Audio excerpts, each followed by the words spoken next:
together. So we're really excited to be here. So let's go ahead and get started. And we are just going to take a moment to introduce ourselves as your ODE team that will be helping facilitate this process. I will start off. I'm Vanessa Martinez. I am the SEL specialist at the Oregon Department of Education since January. So still feeling kind of new in some ways and kind of like old in other ways. So lots of learning and growing has happened for me in this new job. And just to share a little bit about my background, previous to this, I was in PPS working at the district level as a TOSA in the MTSS department, supporting social emotional learning.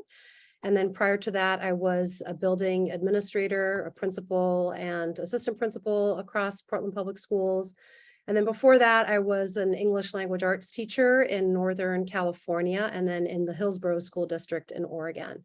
So that's just kind of the lens that I bring to what we're about to embark on. So I'm really coming from a place of practitioner and what this looks like at the classroom and school level. So with that, I will pass it over to my fellow co-pilot, Beth Wiggum, who will share a little bit about who she is.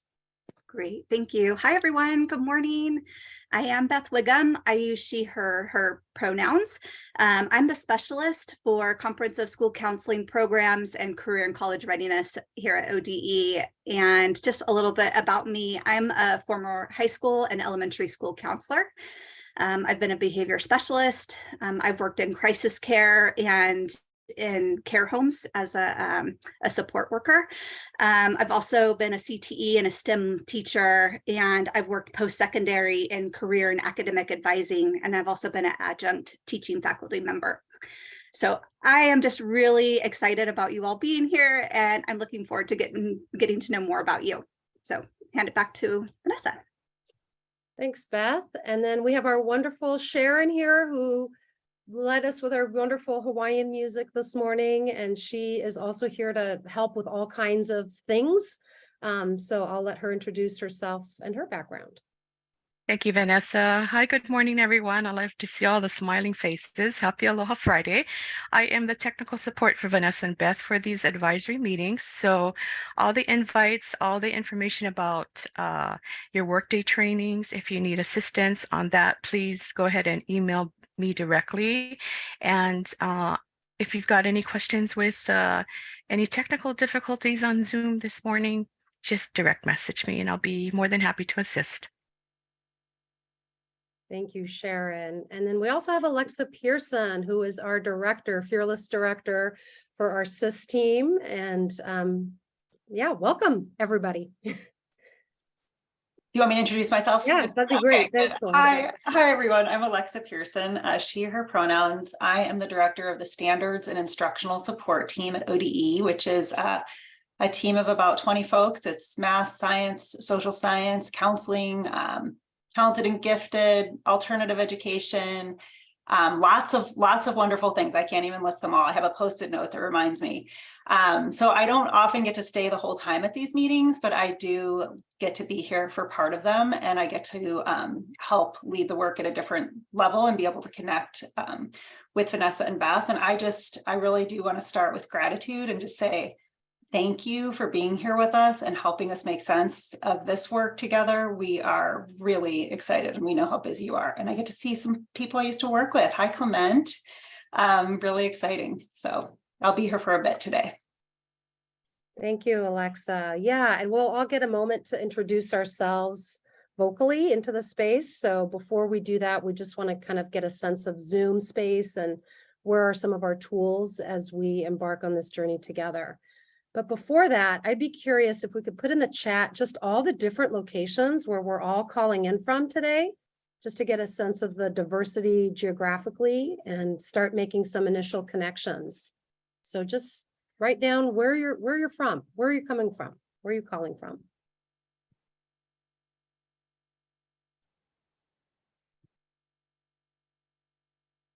All right, Ben, Troutdale, Portland, Grants Pass, Beaverton, Hillsborough, LeGrand, and Cave Junction. Awesome. Tiger Tualatin in the house. Chicago, Illinois, Jenny. So I am also in Chicago, Illinois, and normally from Portland. We're both at the Castle convening that just happened and finished last night. So we had a chance to introduce ourselves personally, which was really fun. All right, lots of Portland folks, yay. Confederate Tribes of Umatilla in Pendleton, wonderful. MESD, awesome, thank you for sharing. All right, so if we can move to the next slide. So we are just really deeply appreciative for all of the work that it took to get to this place. You all really gave your heart and your souls in your application, and we're just so excited for the wealth of experiences and expertise that is in the room in really shaping these standards and this framework for the state of Oregon. So we just feel like, you know, out of 80 applicants, we landed on 30. And that was really hard to do. It was a very competitive process. And we really wanted to ensure that we were pulling from different roles and different geographic locations, different demographic information to have a really diverse group to give this the shape that we believe is what will be important for all of our kids and families and educators in Oregon. So just deep gratitude for all that it took to get to this place and for the commitment of time that this will take. So thank you for carving that in your schedules and for being alongside us as we grow and learn together.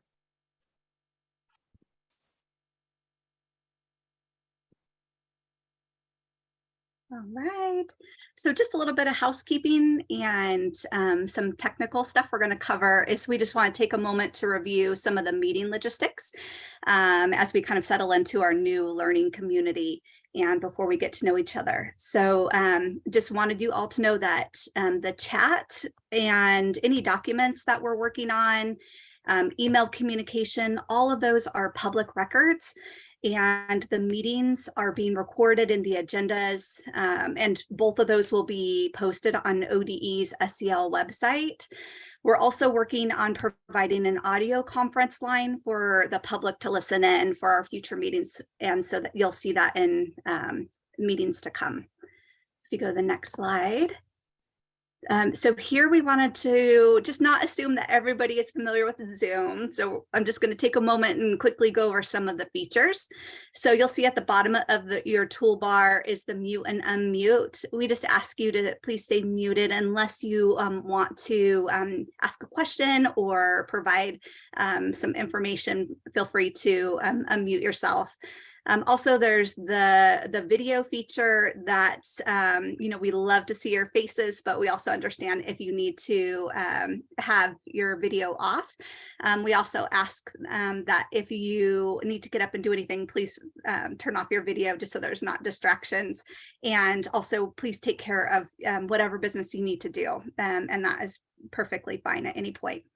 There's the participant feature, and you're able to raise your hand in that if you need to ask a question. There's closed caption feature that you can use if you like subtitles. And then last, there's the reaction, and we use the reaction feature quite a bit in our various meetings. And this is just a way to engage with you. And then also for us to gauge if you're still with us. So we might ask you to give a thumbs up. So I think that's it for that one. And then on this slide, what we wanted to share is that we know there's going to be times where there's questions that you have that we might not have an immediate answer. We might need to get back to it. It's also a place that we're providing where you can put down some thoughts, some thinking. And so we've created this bicycle rack for a way to park those ideas and questions, and we'll be able to come back to those. We go to the next slide. So at this time, what we wanted to do is begin with a warm welcome and get to know each other more. So we're going to do a round of introductions and a 2-word check-in. And we know that sometimes one word is just not enough. So we're going to give you 2 words this morning. So we're going to put your names into the chat. And when it's your turn, feel free to unmute, share your name, pronouns, role, organization, and then 2 words that describe how you're entering our shared space this morning. So I will put your names into the chat. Just a sec.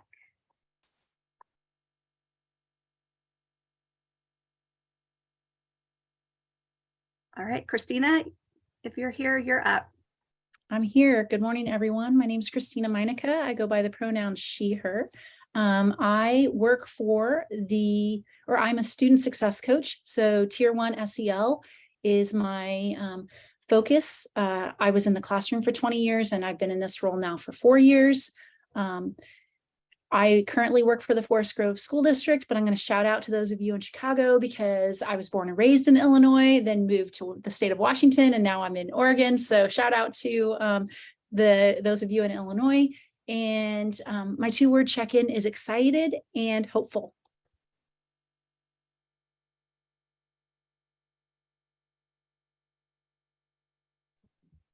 All right, Hey Kendra? everyone. Yeah, thanks, Beth. Hey everyone, I'm Kendra Coates and pronouns she, her, and I am the Regional Director for Mindset and Social Emotional Learning for Central Oregon with the High Desert ESD, and I'm also faculty with OSU Cascades College of Ed. And my 2-word check-in, I am curious and definitely excited to keep going with this work. Thank you. Everyone, my name is Clement. I use he, him, or they, them pronouns. I'm a school social worker for Portland Public Schools. I work at the Metropolitan Learning Center, which is a K-12, which is where I met Alexa back in the day. Yeah, 2 words, intrigued and excited.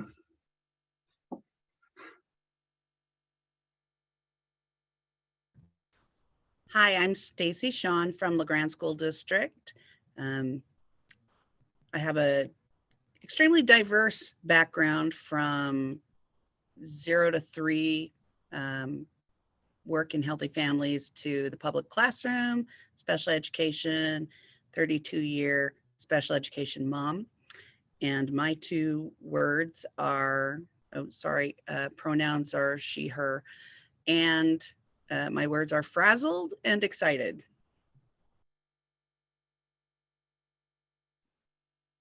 Good morning, everyone. My name is Kelly Shelton, and my pronouns are she, her. My role is with Tiger Tualatin School District. I am a Tier 1 SEL coach, mostly supporting elementary. My 2 words are honored and ready.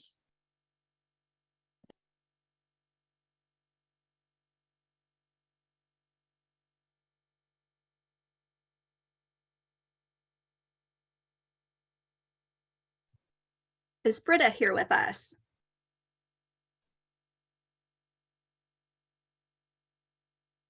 Okay, next up, Francesca. Good morning, everyone. Francesca Sinapi. I go by she, her pronouns. I reside in Beaverton and work in the Hillsborough School District. This is my 3rd school district in the last 30 years, 1 in California and 2 in the Portland metro area. My role is the Equity, Access, and Engagement Officer for the school district. And so I oversee all things universal supports as well as equity. Which falls with social emotional learning. My 2-word check-in is humbled and Friday tired. Hi, I'm Ricky Almeida. I use he, him pronouns. I am a middle school counselor at West Silverman Middle School with Portland Public Schools. The rest of the list disappeared. I'm motivated and ready are my 2 words. I think I got everything, right? Hi, everyone. I'm Keisha Gutierrez, and I'm currently an elementary principal in Hillsboro, Oregon. Before that, so I work with Francesca. Before that, I was a instructional coach, a reading specialist, and also a classroom teacher for 5th and 6th grade for a long time. So my pronouns are she, her. In addition to my work with Hillsboro, I'm also a co-author of a book for middle school students connected to the CASEL competencies. So I am elated this work is happening, and I'm also curious to see how this is going to go forward. So.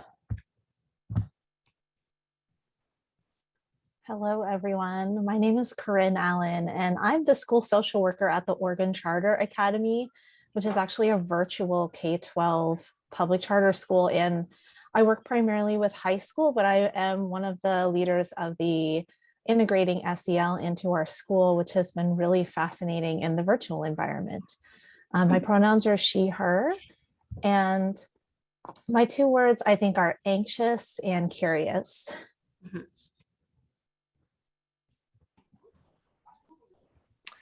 Hi, everyone. I'm Krishana Tucker. This is my first year working for Park Rose School District at Prescott Elementary School. I'm a 1st grade teacher. Previously, I worked with Portland Public Schools for about 10 years. I had my own classroom for 6. And I have worked with pre-K, 1st grade, and kindergarten. So lots of social emotional learning. I also was the liaison for the SEL or the TSEL Caring School Communities pilot for my school for the last 3 years at Chapman Elementary. And I am doing the 3 C's work for Prescott Elementary School. My pronouns are she, her, hers, and I am humbled and grateful.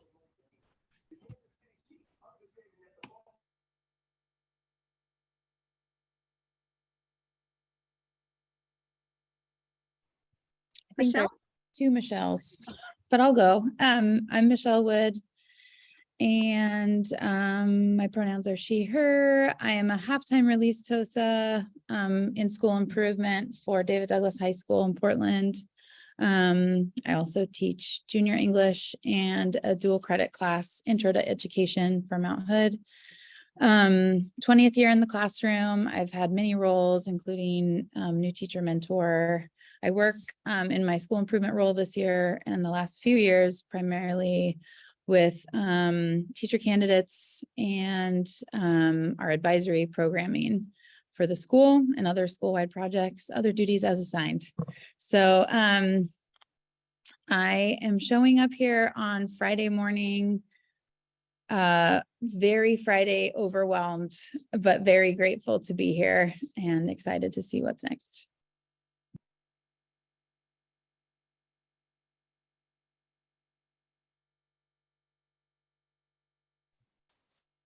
Is Sol here?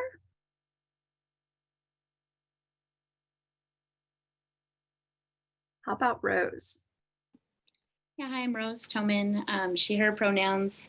I currently teach elementary music at Sweetbriar Elementary in the Reynolds School District. I've taught self-contained preschool through 6th grade and Malala River School District, Centennial School District in private schools as well. So I'm the building tag coordinator for Sweetbriar.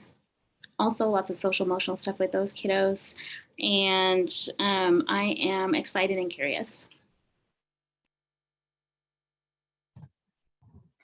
Good morning. My name is Ashley Jones. I am the school counselor for the Port Orford Langlois School District in Oregon, Southern Coast, very small.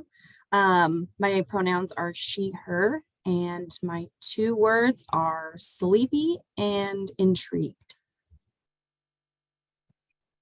Good morning. I'm Selena Alderson. My pronouns are she, her, and I've worked with children and mainly teenagers in different capacities for over 20 years, but currently, and for the last 5 years, I've been serving at a middle school as social emotional learning counselor in Grants Pass School District 7. And today I am grateful and very hopeful. Hi, my name is Annie Schlegel. I use she, her pronouns. I am a school social worker in North Clackamas at Lot Whitcomb Elementary School, and then I'm also part of the Oregon School Social Work Association. I'm just really enthusiastic and energized. I'm excited to be here. Hi, I'm Jenny Newton. I use she, her pronouns. I'm the SEL coordinator at Astoria School District, where I taught for 21 years at the high school and the last 2 years in this role. And right now I'm feeling curious and ready. Good morning. I am Tracy Brown. I use she, her pronouns. I am currently a transformative SEL Tulsa in the Portland Public School District. And my 2 words are curious and grateful.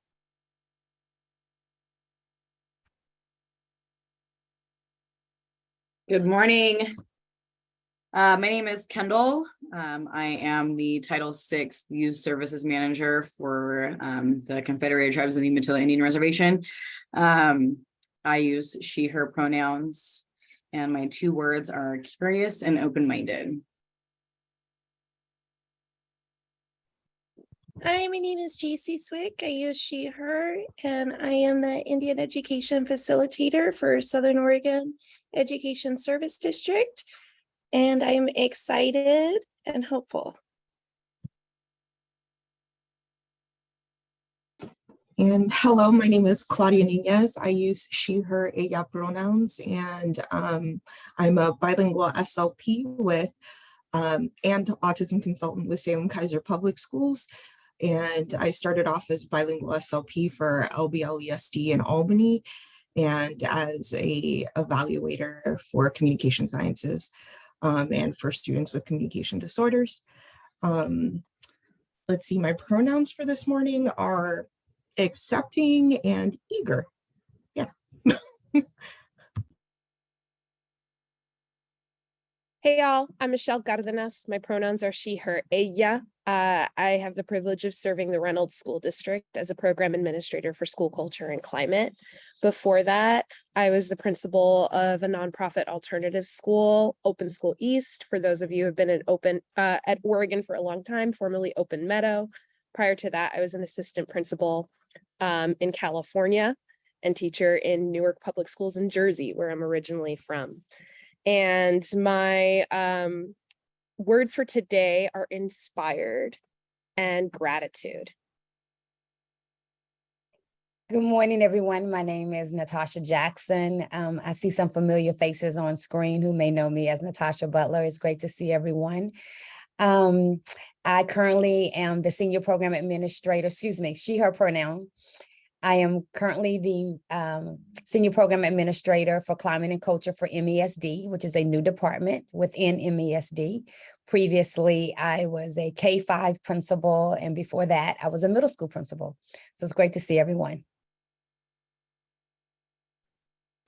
Good morning, everyone. Oh, grateful. I'm grateful, excited. Thank you. Thank you, Natasha. Good morning, everyone. My name is Vincent Chirumwami. I go by he, him. I am a TOSer at Portland Public Schools, and I'm also an instructor at Portland Community College. I teach 2 courses in special education department, and my 2 words today are actually somebody already picked my mind. Is open-minded and curious.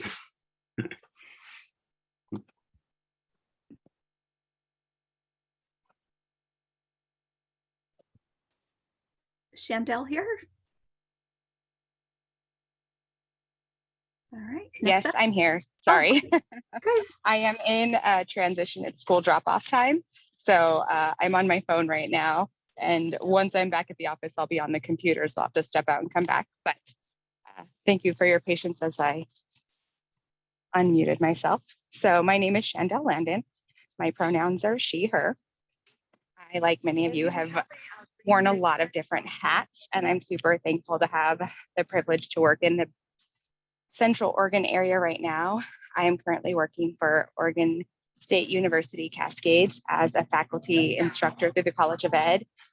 And I'm also their BIPOC teacher ed program recruiter. I also do a lot of work out in the community with advocating for parents for access to special education and just advocating for teachers in general. My 2-word check-in, I'm optimistic and intrigued.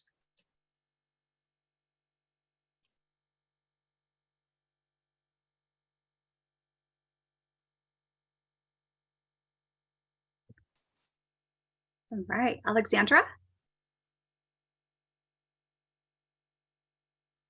No, Alexandra. All right, Christopher.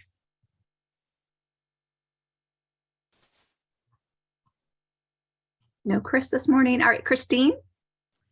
Hi, I'm Christine Mooney, and my pronouns are she, her, and I am a principal at Redwood Elementary School in Grants Pass, School District 7, and I was a elementary school and middle school teacher for 19 years, and this is my 7th year as an elementary school principal. Javier, you're up. Buenos dias. My name is Javier Del Rio. Let me see, my pronouns are he, him, él. And right now I work for the Medford School District as the Instructional Improvement Coordinator. I think unofficially I am the MTSS Coordinator as well. Before that, I was Assistant Superintendent for Phoenix Talent.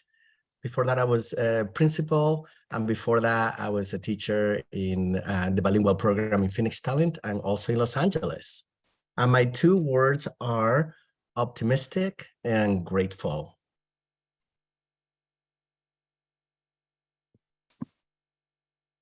Is Melinda here this morning?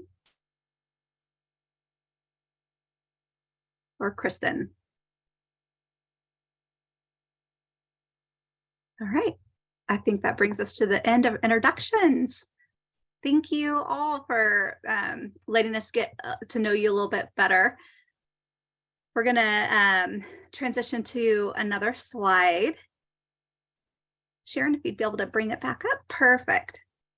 All right. Right, so we're going to structure all of our meetings around the 3 signature practices for socio-emotional learning, which was developed by CASEL, the Collaborative for Academic and Socio-Emotional Learning.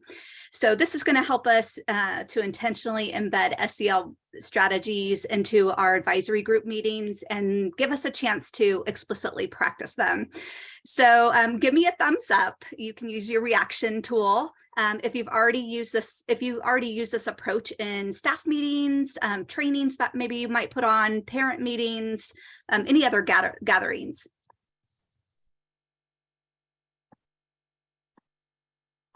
All right. Awesome. That's great. All right, so what we'll do is we'll always start our meetings with a warm welcome.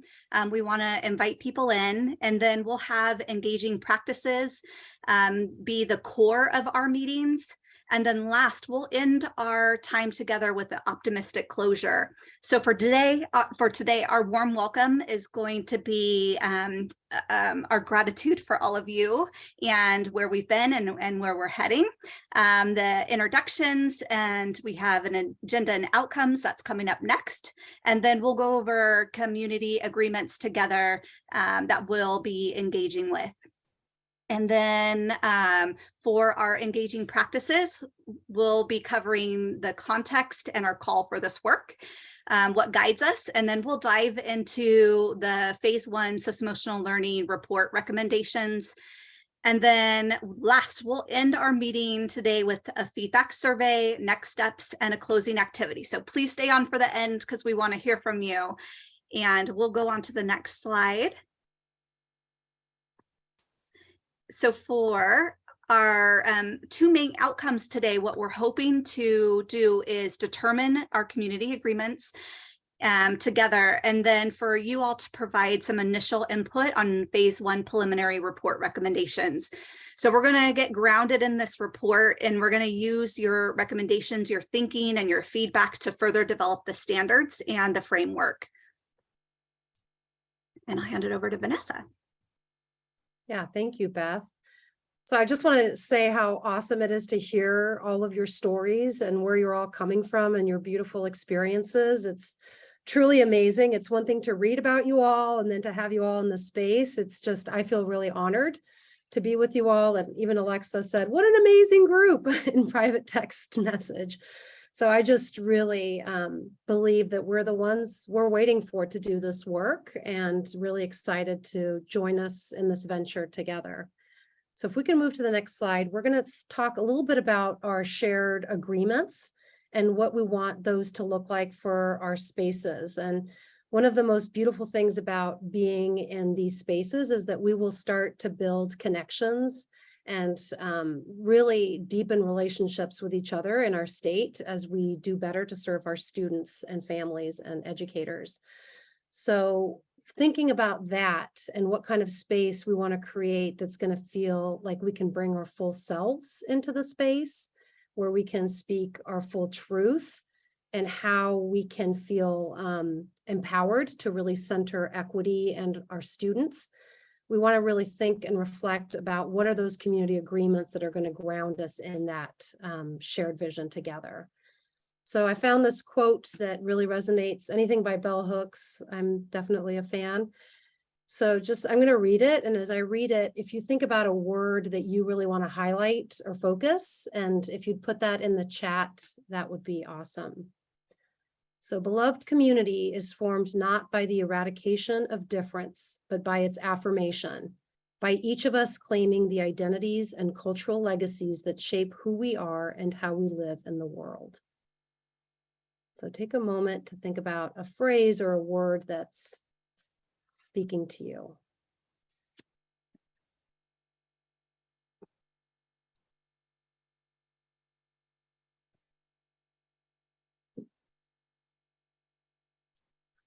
Yeah, cultural legacies, balance, affirmation, a couple of those. Cultural legacies, claiming the identities, affirmation, world, beloved.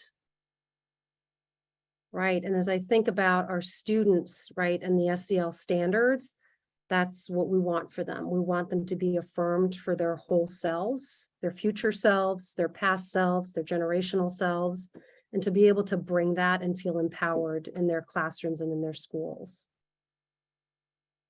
So as we launch into that, I just want to give us some time, if you have a pen or something to write with close by, to just take a moment and to think about what would it look like to have this beloved community as we start to shape this for our journey together. What is something that will help us create those conditions where we can be affirmed and we can center our students in their multiplicity of identities? What would be necessary for us to honor? So I'll just give us 3 minutes to think about that.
Okay.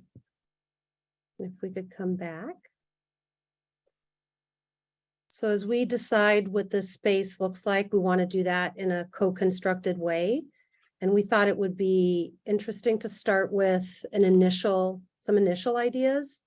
So if we can turn to the next slide, this comes straight out of the professional learning session I just came out of with Castle, and these were some of their community agreements. I changed them a little bit, but thought it would be good to have something to respond to and to see, what's missing. Like, what are you noticing about what you just wrote? Is that captured here? And if it's not, we want to make sure that we include those. So here are just some starting place for us.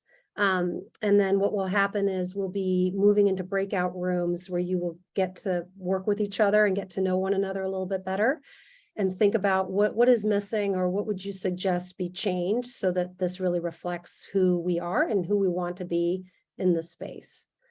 So what we have here is we're going to lean into valuing equity of voice, and that's everyone's responsibility to ensure that all our voices are heard and affirmed.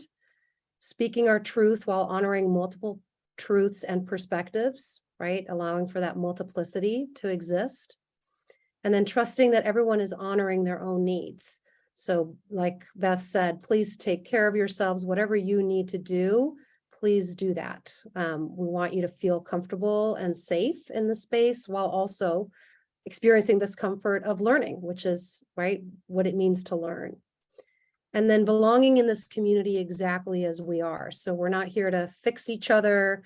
We want each other to be able to be our full authentic selves. And then this idea of striving for growth. We're all coming from lots of different places and experiences. And so just being receptive to this idea that we may come out of this changed in some ways or with new beliefs and new perspectives. So just being open to that growth and that journey. And then my favorite, being open to the joy of exchanging ideas. So having just wrapped up the first phase of the advisory group that just did some of the high level work for our team in this group, that's really what was so powerful and that I will look back on fondly, is finding those moments of joy where we're really working and muddling through some hard things, but finding that joy and that spirit within that struggle.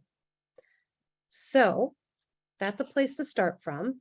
And what we're going to do now is, if we can hit the next slide, Sharon, we're going to move you into breakout rooms. And this is a chance for you to get to know each other and start building some connections with and amongst each other.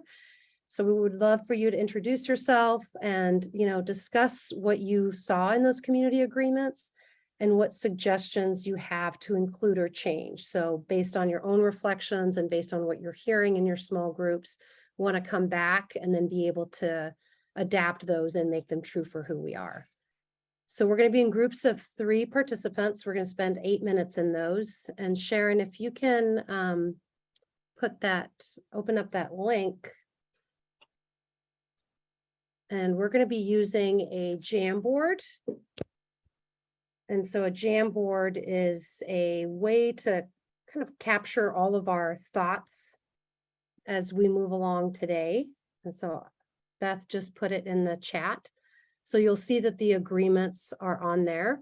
And so as you talk amongst your groups, if you'll put a post-it of what is the one thing that you would like to suggest change, please place that on there, and then we'll come back and talk through those.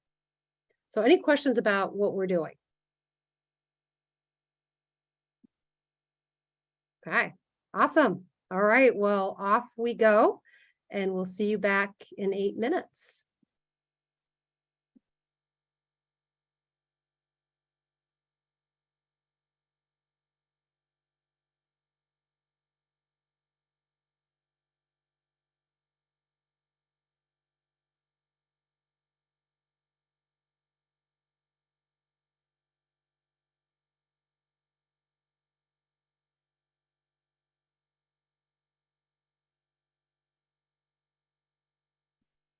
Do we want to stop the recording maybe? Vincent, how long can it take? I do. Awesome. Well, thank you so much for taking the time to add to our Jamboard here. So what I think I'll do is just read through these and kind of look at where there are some common themes and where we want to add to this. And what will happen is then Beth and I at our next meeting will share a new version that will capture what you all have shared here, and we'll just kind of do a reflection exercise and see if you feel like it's all there or if there's still something missing.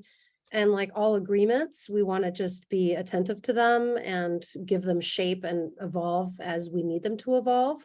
So just know that it's something we'll be returning to often every time that we meet together. So I'm seeing that we have definitely, and if you all can help me figure out how to move them together, that would be great too. So if you notice or pick up on some themes, like I'm seeing that leaning into discomfort that centers race, intersectionality, and forms of systemic oppression and marginalization as we build a framework for SEL. Yeah, so I think being really explicit about that, right? Being able to name that is really important, and to experience that discomfort. And I'm seeing be comfortable being uncomfortable, right? And allowing yourself to rethink. So that one kind of ties in with that same idea of experiencing that discomfort. Are there any others that are associated with discomfort that we're seeing?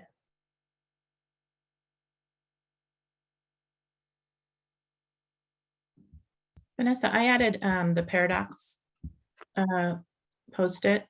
Okay. Could definitely. Yeah. Say more about that one. Just how within our professional alone, and my two new friends had shared theirs, and I saw that they both mentioned paradox, meaning two things can be true at the same time, and they seem contradicting, and that those are all over the place in our profession, especially. Example is, and I think Francesca might have stepped off, so I don't want to speak for her because she's the one that shared the impact and intent. How we're always diving deeper into understanding that, yes, your intent can mean something to you, but the impact meant something different to somebody else. And those two things are true at the same time. And that's just an example. And Corinne, you shared your example. If you want to step in again, I'm speaking for Francesca here in terms of what she shared about intent and impact, her example. Yeah, mine, and I did put this on the Jamboard, was just kind of an element of self-monitoring there where, you know, is it time for me to speak, or is it time for me to pull back and make space for others? Yeah, so noticing those patterns, right, within our own selves, and then also within the dynamics of our group is really critical. Yeah, and then owning the impact too, right, that our intent may be one way, but that it's felt and experienced differently from others. And so how do we reconcile that? And I see this question about, and how do we repair harm, right? So if you have any thoughts about what that would look like, what do we want to say about that? Like, if there is harm that happens, what are some ways that we want to collectively address those? What would be helpful?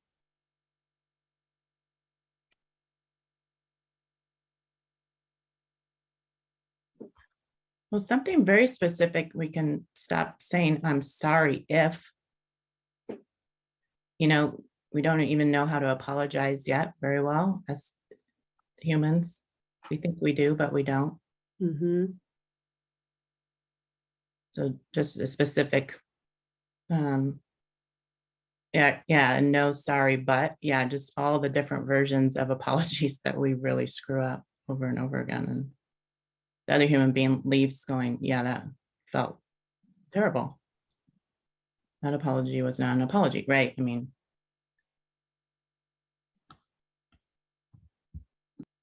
I also think going to someone directly, you know, if it was, you know, one person said, you know, something instead of, or if you felt harmed by someone, even instead of, you know, always, you know, doing it in the whole group, sometimes go to them individually is not to cause more harm. Yeah, I appreciate that, Tracy. So having those, right, because we want to keep that relationship building. And so that sometimes yeah, it's more productive and yeah, if we do that with each other directly. So finding ways to find those and to build on our relationships as we experience hardships and challenges. And I think also just being mindful of oftentimes that, you know, popularly underserved communities and also communities of color, voice oftentimes gets stifled in these moments. And so just being mindful of your privilege and, you know, when you're stepping up to speak and when you're stepping back and giving everyone those opportunities and spaces to be able to be heard. Yeah. Thanks, Krishana.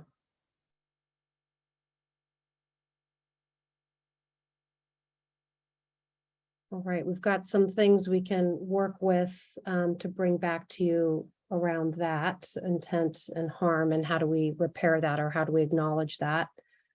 I'm also seeing honoring different multiple ways and folks to respond and provide feedback, right? So that's on us too. So we need your feedback around that. So we want to be able to honor if you're more introverted or extroverted, or if you're like a chat person or a talking person. So just leaning all the different learning modalities to honor you all. And then I'm seeing staying engaged with other demands that are ongoing, honoring the balance of being present and taking care of your needs, right? Associated kind of with honoring time. Yes, so we will start and end always on time. And so we really hold to that because we know that you all are very busy and it's the middle of the day and you have things you're coming back to or going to. So we are very cognizant of that. And we will also be providing breaks every hour. We know that 3 hours is a lot of Zoom fatigue. So you can expect that we'll have a 5 or 10 minute break every hour to just take care of our own personal needs. Okay, and I'm also seeing being willing to accept non-closure. Really important one, right? That this is ongoing work and we may not resolve everything in one meeting or in one conversation, but that we have to return to it. And so accepting that this is ongoing self-work and ongoing collective work. And the use of protocols for dismantling power dynamics. Yes. All right, we've got a lot here. So what we'll do is we'll thread these through kind of in those themes and then share back with you when we meet again in a month. And then look back at what you all wrote and see if there's anything that needs to change at that point so that we feel like we've got what we need to cultivate this space where we can show up for each other and for ourselves. Okay. Thank you. So with that, we are actually at 10 o'clock. It's like perfect. So why don't we take a 10-minute break? And so turn off your cameras, whatever feels right. And we will gather back here at 10:10. See you all in a little bit.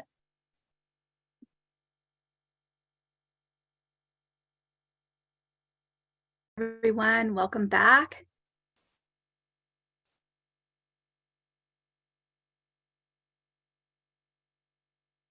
We hope that gave you a moment before we start to go a little bit deeper. Sharon, if you would share the next screen. I'm going to start to get into what's our call and the context of the House bill and where we're at. So we want to find out from you all what you might already know before we start to jump into that. So in the chat, can you just share a little something about what you already know, either about House Bill 2166 or the socio-emotional learning work that's been happening at the state level? So we'll give you a moment to add to the chat.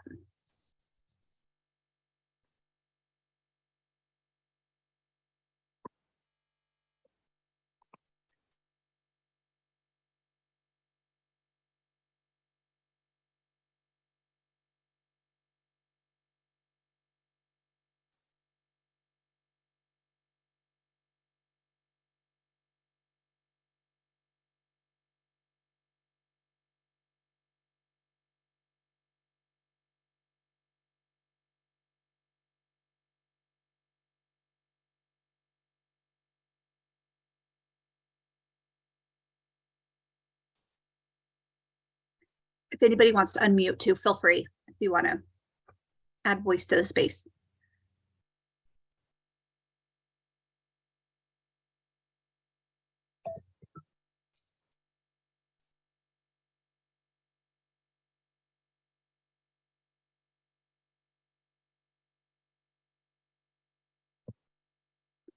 All right, so in the chat, I'm seeing a little bit about that some are here to learn, and you are definitely going to learn because we're going to be digging in.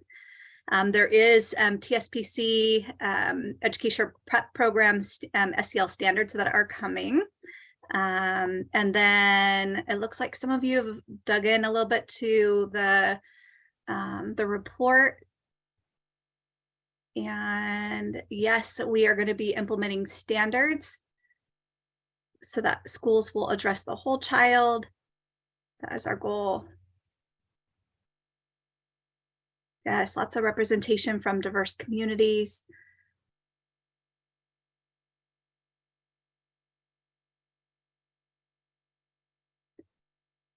And you all and the previous advisory group, yes, absolutely here to help intentionally support socio-emotional learning across our state. Great. Thank you for adding these.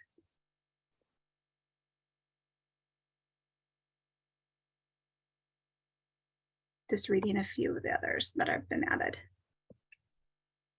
And we do want to create some alignment. Yep, absolutely. Across not only grade levels, but also across content areas.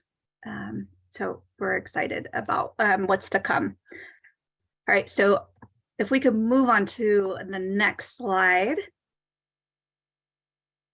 Please feel free to keep adding too if there's anything else that you wanted to add. So I'm going to share a little bit about the work that's come before all of you, the work that we're charged with and then and then what's coming next, just to kind of give us an idea of kind of like our timeline and the landscape of the work. So just a little bit about House Bill 2166, and this will help situate us in our implementation process. So House Bill 2166 was passed by the Oregon legislature in 2021, and that had support from the Governor's Racial Justice Council, multiple community-based organizations, and also with support from the Oregon Department of Education. Section 4 in particular is the one that we've been working with, and that one directs the Oregon Department of Education to convene an advisory group to propose to the State Board of Education recommendations for 1, the socio-emotional learning framework, and then 2, the K-12 socio-emotional learning standards.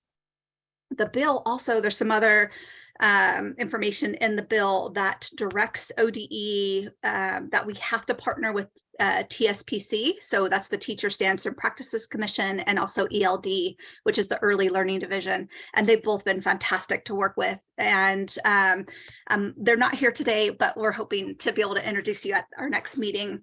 But both those agencies help guide the advisory group's recommendations from the previous phase 1. So we've been approaching the work and the bill as a multi-phase process. So phase 1 was providing the initial higher level recommendations of the framework and standards. And then now with phase 2, we're going to be building from those recommendations, those initial ones, to further develop the framework and the standards. And then our end goal is that school districts are implementing the socio-emotional learning framework and standards by July 1st of 2024. So the report from phase 1 will not only be used as our grounding document in this phase of our work, but it will also be considered by the State Board of Education when adopting the socio-emotional learning framework and standards in September of 2023. So we're going to use it for grounding, and then it's also going to be put back in front of the state board when they look at what has come out of this phase 2 work group. They'll be referring back to that report as well. So we can move on to the next slide. So just as I mentioned a moment ago, the charge for phase one was the Department of Education. We helped facilitate the development of the report. What was actually in the report recommendations came from the phase one advisory group. And those were the preliminary descriptions of the framework and the standards. Our phase one SEL Advisory Group was a state level committee comprised of approximately 20 members from different geographical diverse areas and across a variety of roles. We also, as I mentioned, work closely with TSPC. Kristen Rush was a part of that work. And then ELD, the Early Learning Division, was Melinda Avila. We also had partners from across ODE offices and teams who provided consultation, and then also even broader partners that we had engaged in the work for consultation. So as you can see here in the acknowledgements, we worked with a lot of different partners, and we are just beyond grateful for their time and passion for this work and their contributions. So we just wanted to let you know a little bit of what phase one entailed. And everyone here listed, they showed up, they gave voice to a vision for social-emotional learning in Oregon, and all of that was grounded around equity. So we're just really proud of that, that report that's come out of that work. If we go to the next slide. So our goal for phase two. Can I interrupt you for a second? Yeah, absolutely. Just to say that we have a member here from the phase one advisory group that is now in phase two, and that's Annie Schlegel, if you'll wave. So she's got some historical context as well, as she was a member of that advisory group that came up with these recommendations. So we can lean on her for questions and any ideas that came out of that. Thank you for that connection, Vanessa. Yes, Annie, thank you for being here too. So for phase two, our goal is to, so we're convening you all as our new advisory group for phase two.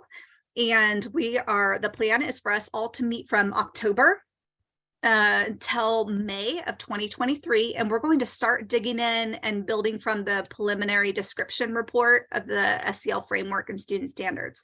So as part of that phase two work, we're planning to develop an engagement plan, and we're going to be continuing to work with partnerships with the student success plan groups, the English Learners Advisory Group, and the State Advisory Council of Special Education. And we also are going to continue to have we're going to have focus groups, student focus groups that will help provide feedback along the way. So we're really excited about the opportunity to hear from students, and we definitely want them to be a part of this process as they were in phase one. So we acknowledge and we welcome that we'll have much to learn, especially from historically underserved communities and families as we move forward with this work together. So just really grateful for the opportunity to partner. And if we go to the next slide. So we'll be working with the State Board of Education as one of our primary audiences. So what we are working towards is that what comes out of our work together, they're going to be approving. So we need to get it to a place where that they'll approve the social-emotional learning standards and the framework for adoption. So that is our end goal from our work today. And the SBE, the State Board of Education, is in agreement of the social-emotional learning framework and standards, that everything that came out of the report from phase one, they were appreciative and in agreement with. So in phase two, we'll be moving from that really high level concepts that were in the report down to practice and what that looks like for districts and schools. So we're really excited that you all are here to help us move from high level into application. So the work that we'll do will reflect those recommendations in the report. Is there any questions so far?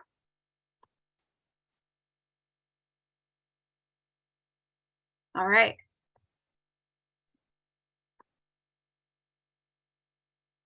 All right, thanks, Beth. Really, no questions? You all are pros, awesome. Yeah, there's a lot, just to say that there's been a lot of work that has come before this. And what we're really excited about is we have more teacher representation in this group. And so that was a real value of ours in terms of making sure that we had those voices at the table, because this is really about the whole child. So it is going to be all folks in buildings helping support these standards. So there's a lot of implications with that, a lot of excitement around that, and a lift around that too, right? And so there's a lot around implementation we'll be having to talk through, but really this particular charge is for you all to land on what those standards and what that framework looks like. And then we have about a year before all of this gets implemented. So that gives ODE some time and space to move into action. Like, what are the tools? What are the lessons? What are the curriculums? What are the mindsets? What are the dispositions we need to start moving towards to help implement these standards? Christine, I see your hand. If I'm taking us off, please just we can table this, but my quick question is, when I read the House bill and what you're talking about, is there funding? Will there be funding for districts around implementation? Just quickly curious about that. So thank you for asking and naming that. And that really was a value of phase 1 advisory group. They were wondering the same thing, like, how is this going to actually live? So while not fully what we hope we would like to see, we do have what we call a policy option package put out in front of the governor. And so that will be hopefully approved in the spring. There's some unknowns, right, with the election that's coming.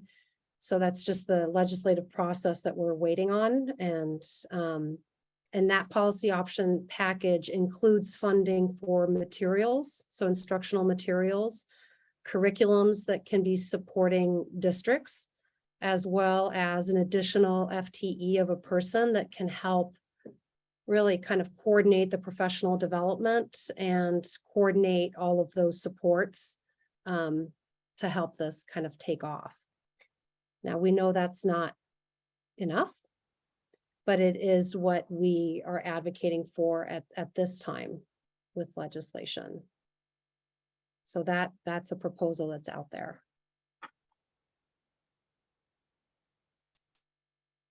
Any other questions?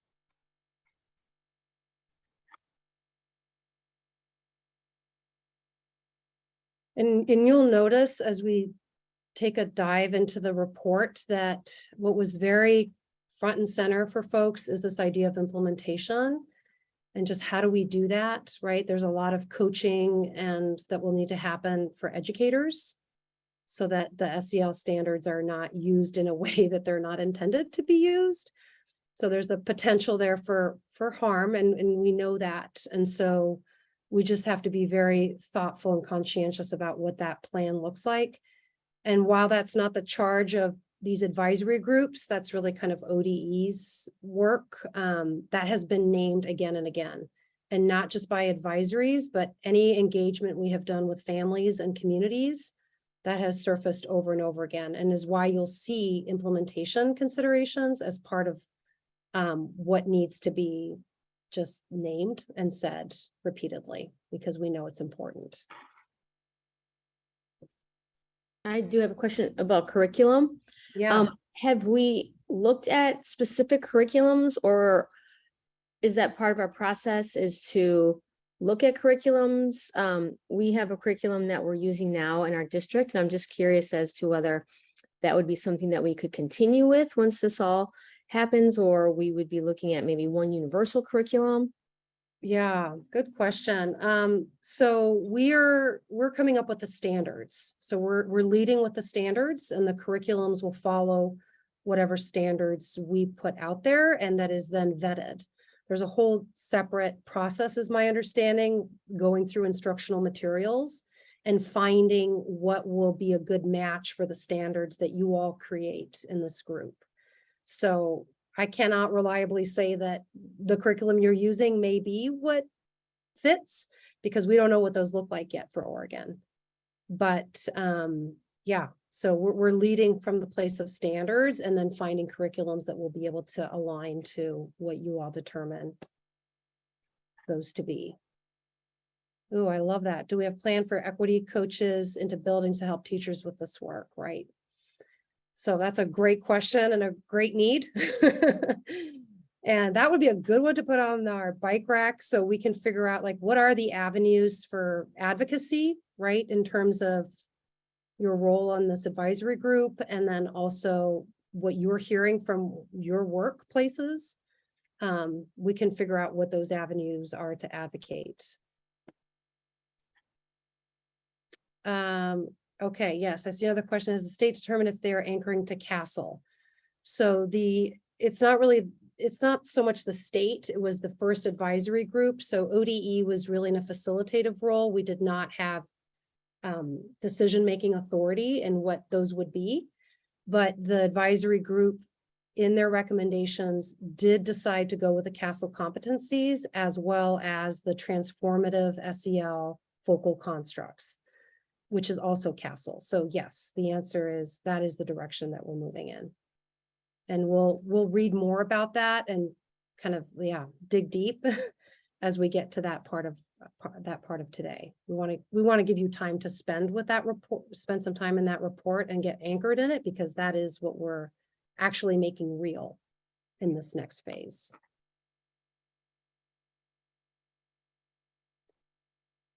Okay, keep those questions coming. And I'll pose one for you all. So what's going to guide our work as we do this together, this heavy lift? And this is the first time. So just to name that there are no standards, right, in Oregon for this. And so we are very new at this. So I'm just going to share my own vulnerability that there's nowhere to look at where we're just freshly coming up with standards. We do have some wonderful states that have done this work and that the first phase group has really looked at as a model state and something that really resonated. And so that's also in the report, but just to name that California was one of those, as well as the state of Washington. So those were two that were very equity centered and that resonated for the advisory group. So just to help provide some bumper rails, I think that's what they're called. I don't bowl, but so what's going to help us move where we need to go? So want to just share some of those pieces. But before that, want to take us a little bit broader and thinking about our own call into this work and thinking about Indigenous Day, which happened earlier this week. Really an opportunity to reflect on the beauty of our state, the diversity of our state. And really that's our charge here, is how do we create standards that allow for multiple ways of being and showing up in classrooms and schools. And I saw this video, I actually returned to it from a friend who shared it with me a long time ago. And it just, I think, speaks to where we are in this moment in Oregon. And you're like, you're it. Like, that's amazing. You all are going to be the spearheaders for this big work. So Sharon's going to kick us off with a short 4-minute little video about this idea of wayfinding. And not sure if any of you have been to Hawaii or familiar with it, but I see a lot of resonance to what we all are doing here today. So with that, Sharon, kick us off.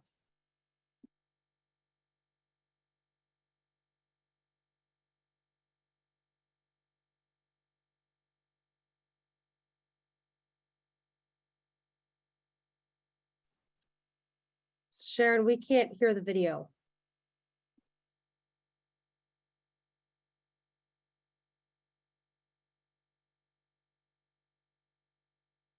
Out of the sky and appear in these islands. We came here. We came here because we knew how.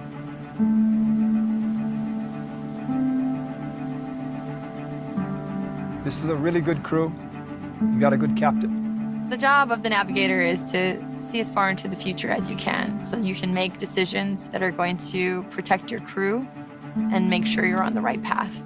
If it's a cloudy night, you're looking for every star you can find out there, and you're Gonna know which one it is, which direction it's pointing you in.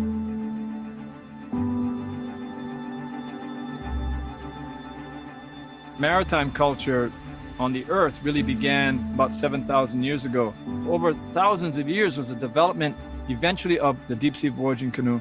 And some genius figured out how to use nature to navigate by. Then they expanded into the biggest country on the planet, Polynesia. 10 million square miles, larger than Russia, 3 times the size of the continental United States. This is an ocean, people. What we're doing is forming a community and coming together around an idea.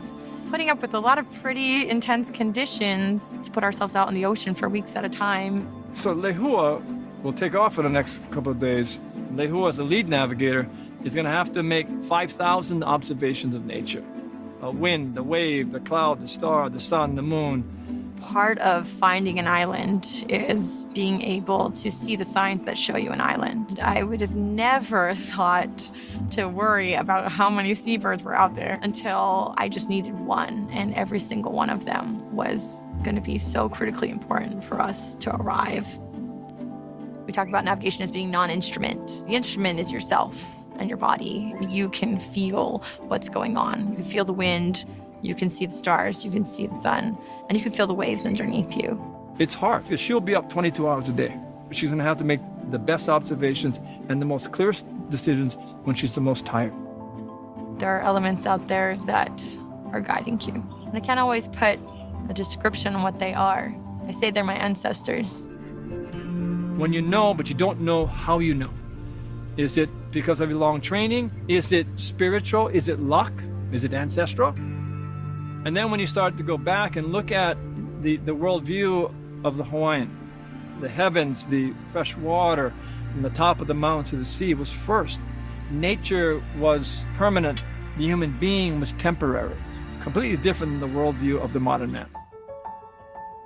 I can't speak for everyone in my generation or everyone my age, but I do know that there's a feeling that maybe someone let down their guard along the way. We lost focus on maybe what was important about taking care of the place around us. I think this generation very much wants to do something about it. It's not so much about what's physical, it's why you're going. What do you represent? Who are you standing for? On the other side of that ocean are more people that we think we need to talk to and that we need to connect with, and that perhaps have the same ideas about protecting their places and where they're from and their homes and the ocean. I don't like the idea you guys are going without me, but like I said the other night, this island you seek is not mine, it's yours. It's the younger generation stepping up and finding it. But I do believe it's time to go. It's time to go. It brings us closer to nature than any other experience that I know of. And that's why, in the end, we're not training navigators, we're training leadership to be able to understand nature enough to do something about it. Our real dream is that our voyage will maybe help inspire 10,000 voyages, not on canoes. So when we sail and we are successful, we start to enrich every single child that wants to believe that they come from a powerful place and powerful ancestry. Every single child that also knows there are those who are fighting for tomorrow, for their world, that we're standing up for them. We're not inactive. That's why we sail.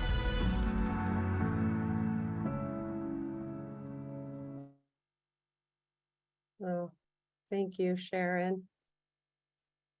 Whew, gets me every time. So it is indeed time to go. And something that I just was reflecting on, and a quote that stood out to me is, all of us are indeed fighting for our students' world and their tomorrow. And I really believe that's what we're here to do, and the possibility of transforming what education can look like for our students. So with that, I'm going to actually invite Sharon to share a personal connection with this video, which I didn't know about until first thing this morning. So Sharon, do you want to share who you know?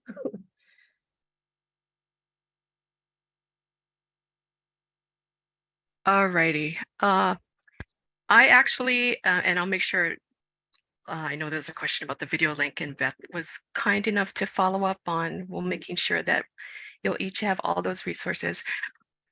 My mom, actually, she and I both went to the same school, the Kamehameha schools on Oahu.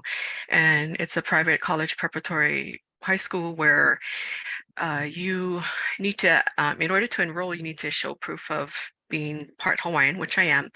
And I didn't know that she knew Nainoa Thompson and his family. I mean, we all kind of knew as an alumni group, but I never met him personally. So when I had shared with her, say, hey, mom, I'm going to be, she asked me, how's your work doing? I said, oh, I've got this 3-hour social emotional learning thing coming up. So I'm going to be in the background trying to make sure everything runs smoothly. And she goes, oh, what video are you going to be sharing? So I said, oh, Polynesian Voyaging Society. And she says, oh, Nainoa. I said, how do you know Nainoa? She goes, Nainoa Thompson. You know, he graduated from the same school and we know his family. I said, Mom, you didn't even tell me. She said, oh, we know a lot of people. You just never asked. So apparently my mom knows the family pretty well. And from what she shared with me, and even just watching his video clips on YouTube under the Hokulea, he is a dynamic leader, great mentor apparently to all the younger generation that wants to learn more about navigation and how the earth, how the land, how the sea all interact with each other.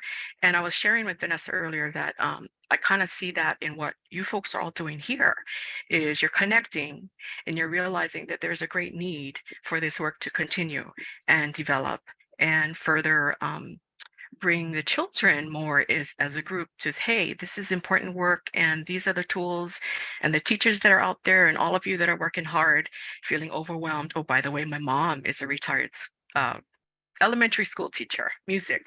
So she kind of knows all about the facets of the demands as a teacher. I think they're very underappreciated, but we appreciate all of you. So that's my little connection with Nainoa Thompson.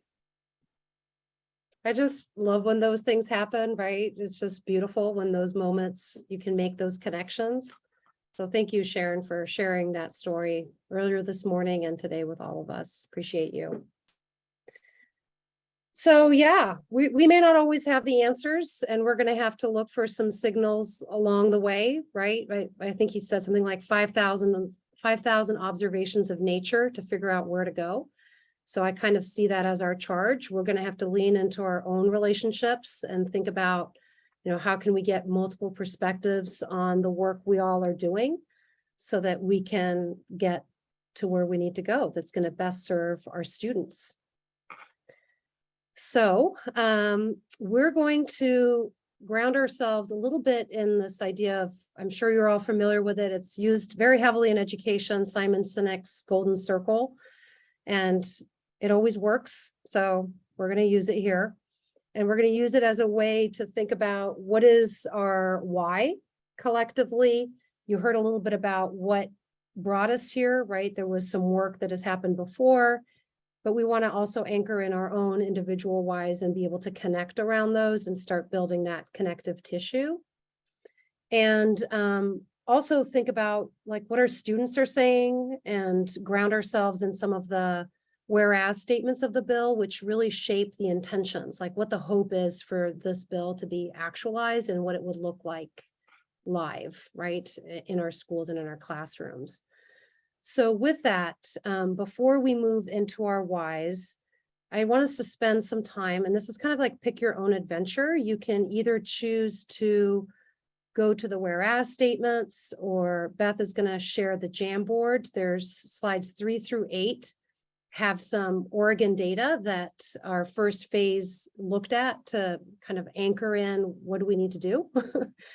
So you're just going to pick one Jamboard slide or the whereas statements to kind of land in, and you'll have 5 minutes to just look at what's there. What do you notice?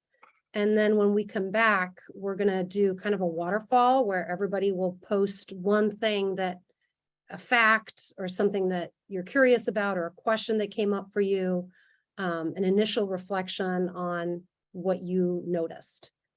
So with that, are there any questions before we take those 5 minutes? All right. So let's come back at 12:46. And don't get too overwhelmed. Just go to one spot and then be ready to come back to share something with the whole group.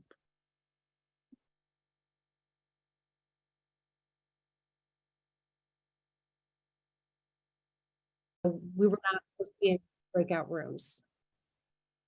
We apologize for that. Okay, thanks for clarification. Yeah. Sorry, will you say it again? Yes, I realize people are coming in at different times. So we're not in breakout rooms. That was our bad. We shifted you too early.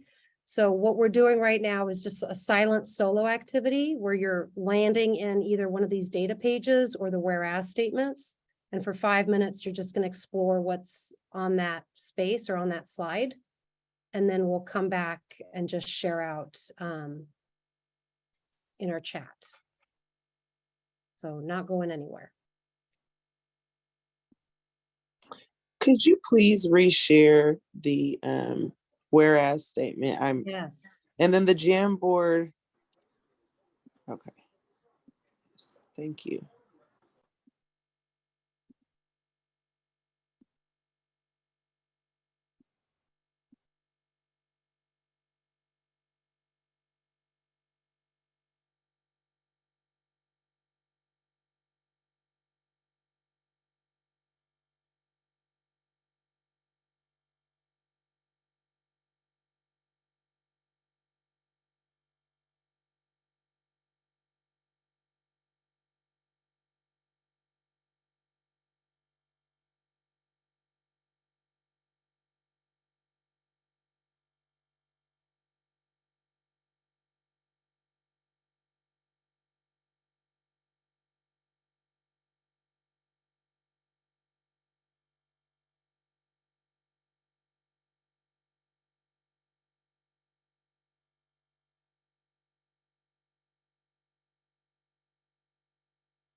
I don't think, Vanessa, I was put in a room. Yeah, Natasha, we're not actually supposed to be in rooms. Oh, okay. That So, was our okay, bad. got it. Okay. Yep, So we're we're just reading. gonna do Okay. it silently. Okay, got it. All right.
Okay.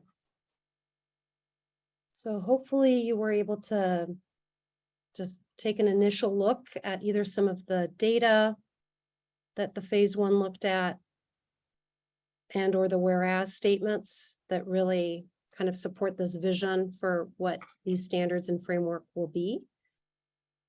And we're going to do a waterfall effect. So when I say waterfall at the very end, if you could think about either one fact or something that would be interesting or helpful for the whole group to know about what it is that you just looked at on your slide. And then we'll populate it on there. And that's just important to surface what our students are saying. And that's what our team in our phase one really looked at, was the data that came out of what, how they're feeling. What is their experience in schools right now? So how are we feeling? Does everybody have something to, let's see, with a thumbs up or real thumbs or, okay, I'm seeing mostly thumbs up. Yeah, all right. Okay, so let's go ahead and type it in. And then when I say waterfall, we'll just hit the enter button so we can see them all come in at the same time. So it could be an aha, a fact, a question you have, an initial reflection, anything that came up as you looked at those.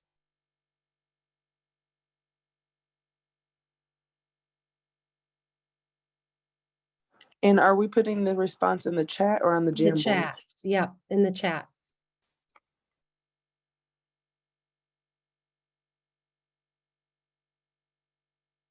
All right, and waterfall. Let's go ahead and hit enter.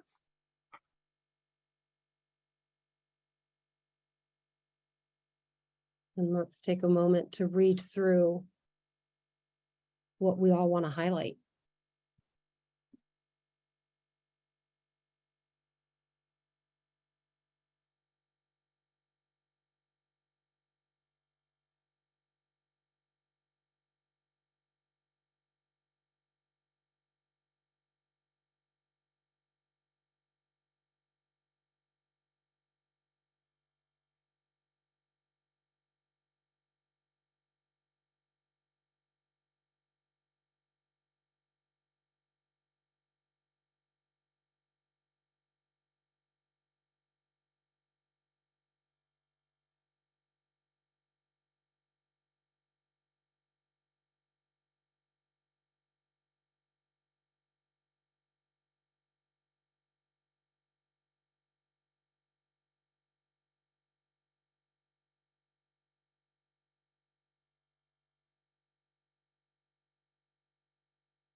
Yeah, thank you, everybody.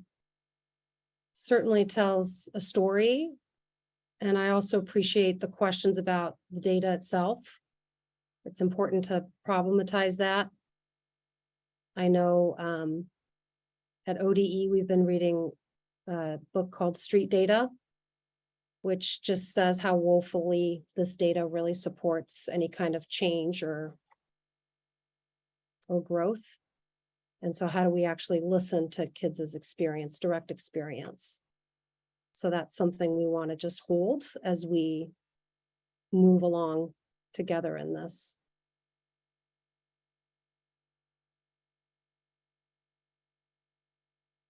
Right.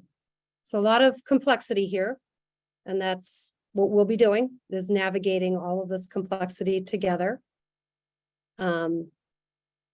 And I think we're ready to move into our own whys.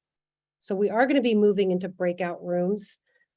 But before that, if you could jump on the Jamboard, and I think Beth is going to place it on there if you're not there already, and make your way to slide 9. There's a beautiful image of one of Webb telescopes. I don't even know what that is. It's the universe, which has been really exciting to see this summer, just all those images come back. And so we're going to give you a couple minutes first to jot down on a Post-it, what is your own why? Like, why did you choose to apply to be in this group?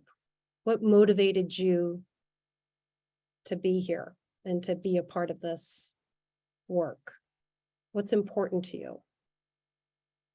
So we're going to write those down on our Jamboard on slide 9 on a Post-it, and then we'll move into small breakout rooms to connect around those with each other. So let's take 4 to 5 minutes to compose those, and then we'll move out.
This is so great watching them all come in. Thank you. We are at about 1 o'clock, so we want to honor that we're taking a break. So let's take a 5-minute break and come back at 10:05. Vanessa, that's 1 o'clock your time and 11 o'clock our time. Oh, that's right. There's that, right. Yes, 11 o'clock. So let's do 11:05, right? Good.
All right.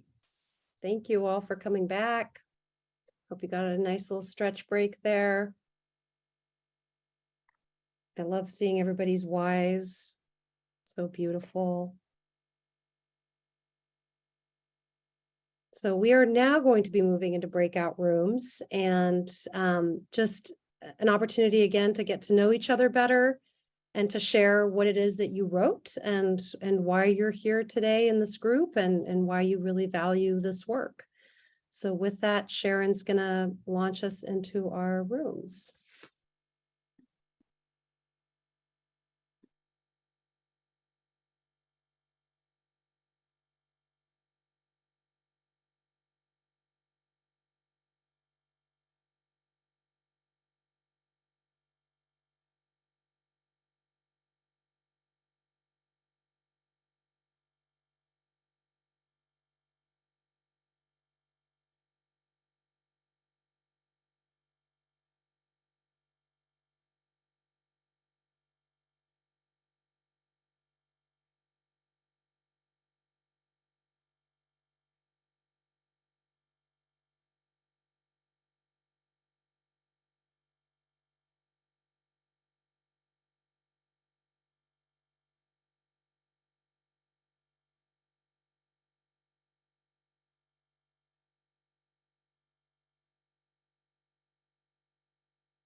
Vanessa, should we pause it, the recording? Those are on. There's something about talking about our whys, right? Or our purpose that brings that.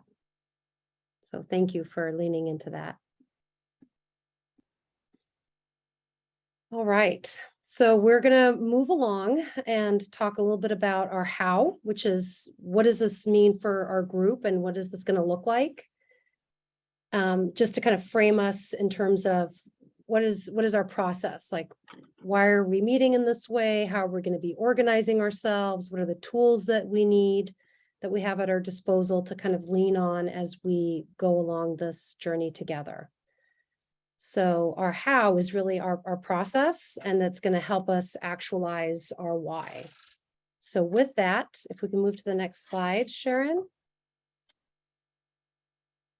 I want to share with you a somewhat detailed scope and sequence of what our work is going to look like and how our milestones are going to lead us to this final result of having these standards and framework before the State Board of Education.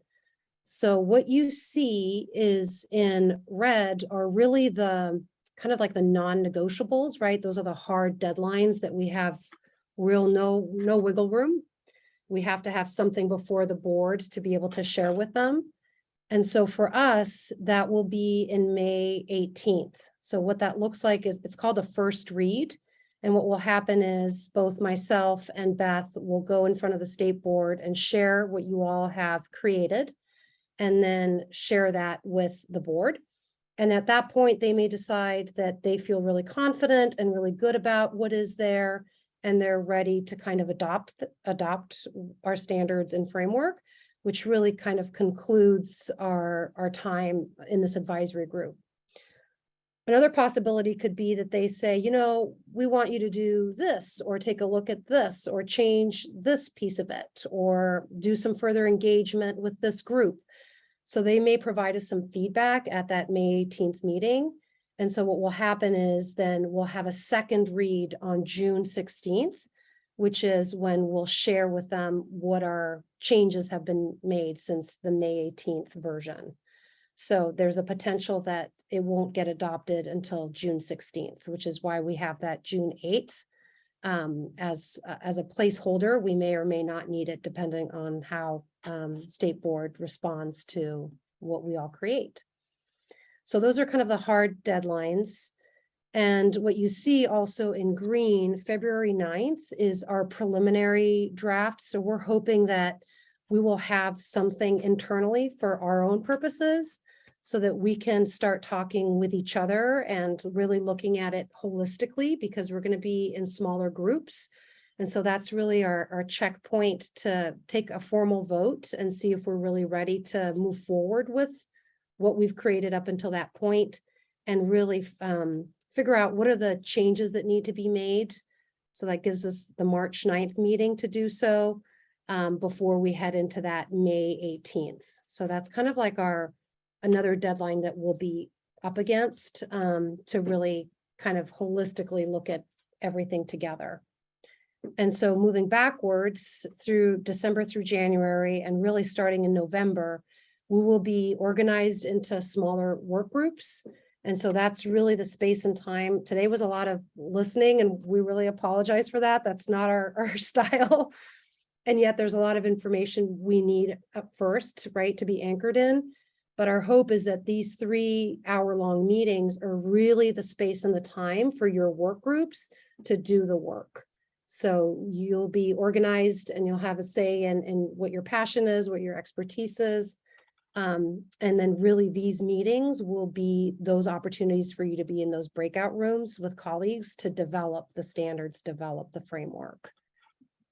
So any questions about that piece of it?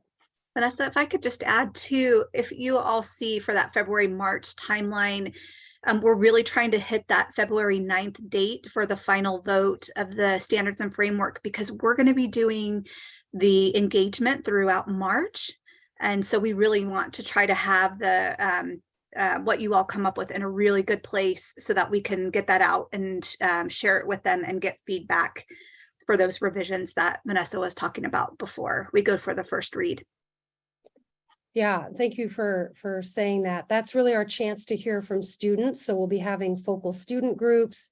We'll also be going back to our student success plan groups, advisories at ODE, who we've been working with in phase 1 to really continue that relationship that we've built with those advisories and ask them for feedback as well. So that's really like our moment to really initiate and gather lots of information about what is resonating and what are some things that may still need some work or further development. Okay, if we can go to the next slide. So these are our meetings. I'm pretty sure you all should see those on your calendars. Sharon should have shared those out. Those are our times. Just notice that they change typically. So they'll move from the mornings to the afternoons, except for our November one. And they're always on Thursdays. We just wanted to maximize this Friday to really get grounded and launch us. So all of these will be posted on the SEL ODE website. So if you want to go back to materials or share the agenda or look at the video recording, all of that will be on that ODE SEL website. And starting in November, our hope is to start moving you into groups so that you can start getting to know each other and starting to braid some of these concepts together. And so as you notice, there's not that many meetings, which I am really cognizant of, and I will need all of your feedback about, I always have this metaphor of driving a car and like, when do you push on the gas? When do you ease up? Right? You need to do both when you're working with groups of people. So I will turn to you for that. There will always be a reflection and a feedback survey at the end to let us know like, whoa, this is too fast, or let's slow down. We want to be able to do that while also holding the tension that we have some pretty firm deadlines that we need to adhere to. Okay.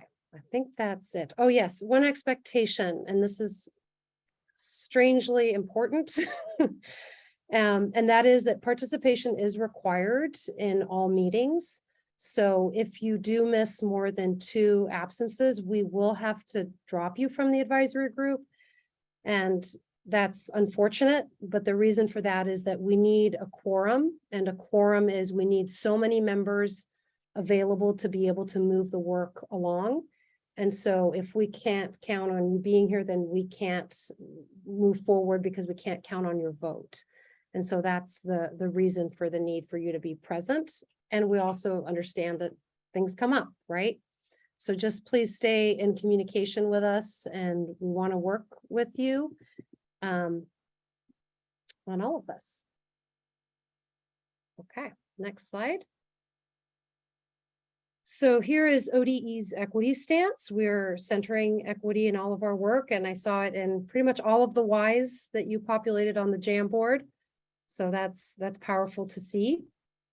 And then we are also driven by the ODE's equity lens tool. So there may be times when we're making decisions that we need to go back to this and just consider maybe the unintended consequences.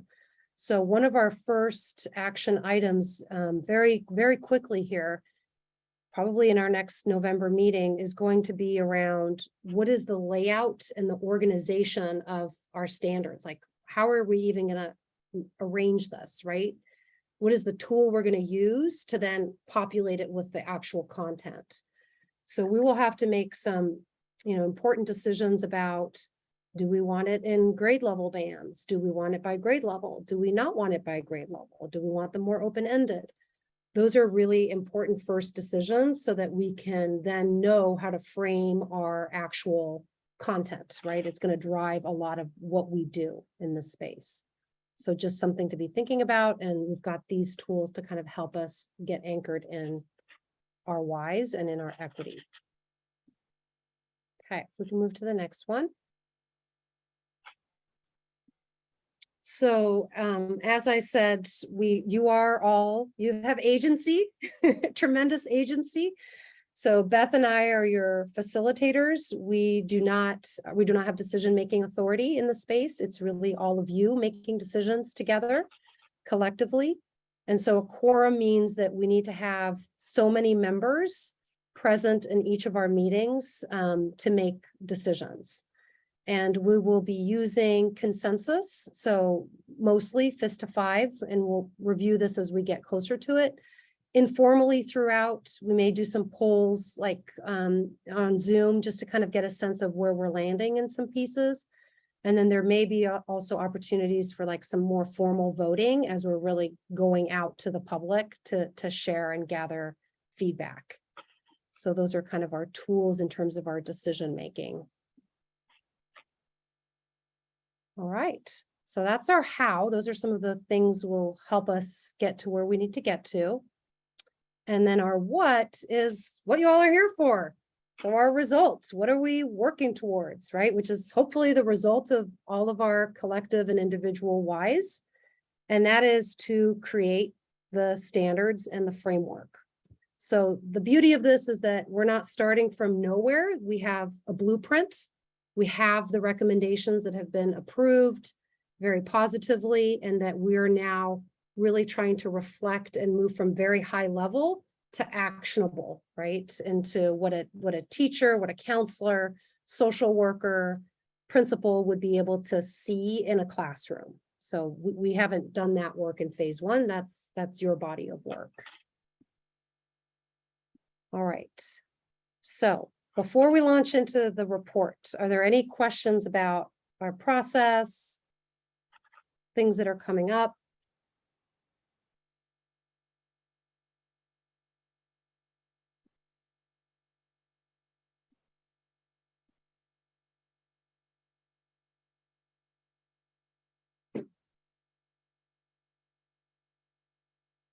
And please feel free to use the bike rack after this meeting too. So if things come up and you're like, oh yeah, I just thought about this, I would really love to know.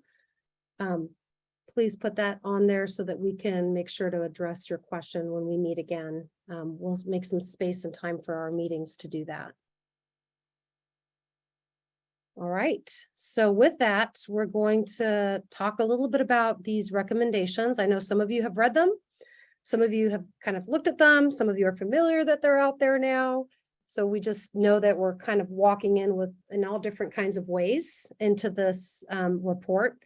And so Beth is going to kind of lead us through some of that, what it looks like. And we're going to focus today solely on the framework and the guiding principles. So we want you to look at those, get familiar with them, and then provide some time for you to actually read the report and then talk to others about what's coming up and what you're seeing.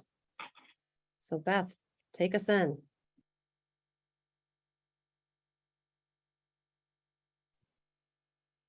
Oh, my bad. It's still me. Sharon, if you go to the next one. All right. So just to say, right, so these recommendations were put out. Once they were put out, there was one opportunity for feedback that we want to just share with you. And this came out of COSA in Eugene, which is mostly administrators that were present in that space. We had about 50 folks in our session. And what we did is we shared with them the recommendations. So it's the last part of the report. And these were just some themes that came up from this group of 50 people, and what resonated for them is in green. So what they appreciated, what they liked about what was in the recommendations. And then in orange, you see what are some of the concerns or the things that are still opportunities to lean into and to look at more carefully in terms of how we support it. So I just want to give you a moment to read through those comments.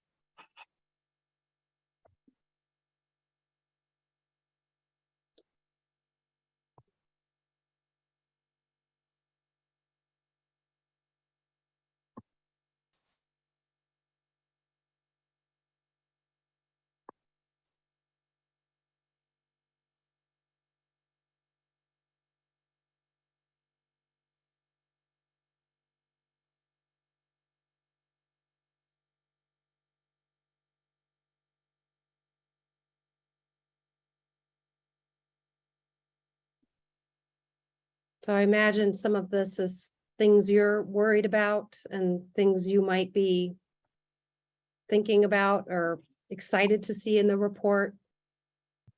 Anything that's coming up for you as you look at these initial themes.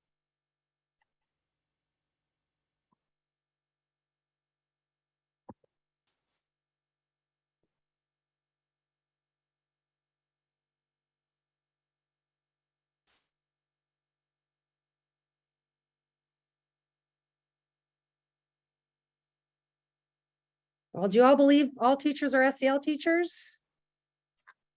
Yeah. Right. And so what you'll notice is a lot in this report is really attending to adult SEL. And while that was not the charge of the bill, a deep acknowledgement that it really has to go in tandem with what happens with adults. Yeah. And so Annie's saying too that, yeah, it's very much in line with the conversations that were happening in the advisory group. Yeah. Adult SEL, often overlooked. So true. And just to name that, just appreciation for your courage. It is a strange political landscape we're in. And so just acknowledging that there's a lot happening and a lot of information, and that nationally this conversation is happening all over, right? I'm here with Jenny in Chicago and with a lot of SEL practitioners, and it came up over and over again that there is a worry about how we communicate what social emotional learning really is to our families and to our stakeholders. Yes, not a one size fits all, right? We must use students' own reflections and perspectives. So key. I appreciate that. And I think that's something, there's a tension there, right? How do we create standards that don't create a one size fits all approach? Thank you.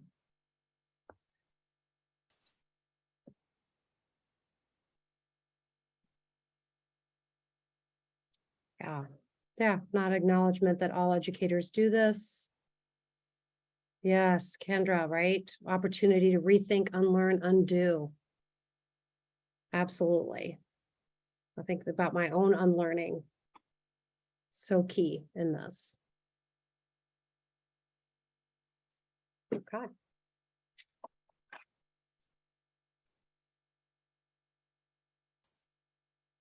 Yeah, so Corrine is saying changing the language we've used to communicate with families. We've dropped the term social emotional learning. We actually talked about that here in Chicago too. And what is the advantage and disadvantage of that and the harm that can happen with that? Sol, I see your hand. Yeah, I have a question. So when this becomes frameworks and standards, will students be graded on what we decide are frameworks and standards? That's a very good question. So we do not know.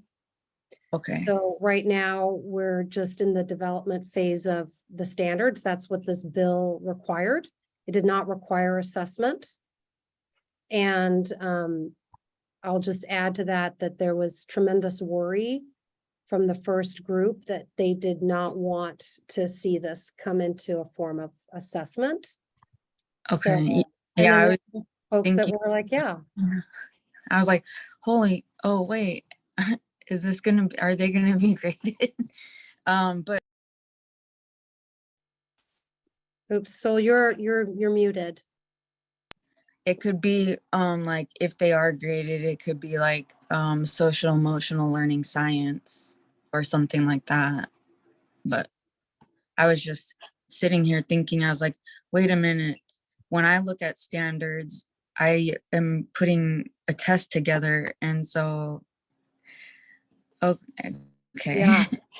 And I think that that question hasn't been resolved. And it's a really important one because there will be implications when standards are out there about how they're used. And that's more of like the implementation part of how this gets rolled out. Some folks are using them for screeners. Some folks are using them for students to self-assess. There are all kinds of different ways to look at that. So you have your hand up. Do you want to add to that, or is it? I just need to lower it. I All right, apologize. no worries. Wanted to make sure we heard you. Francesca. I'm glad we're talking about assessments, because when we do talk about standards, we need some way of accountability that it's being taught.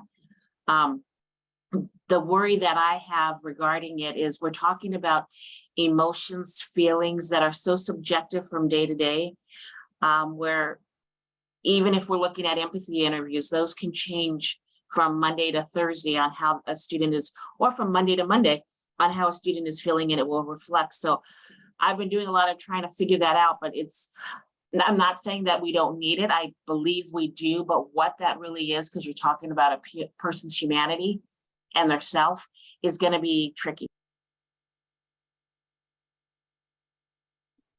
Yeah. And a lot has been centered on how do we hold the system accountable as opposed to the discrete students with their skills development. How do we ensure that the adults are actually teaching and spending time developing these relationships? So there's a lot of just different ways of thinking about what assessment looks like and what is it that we're assessing. But it's a real thing, because once there's standards, right,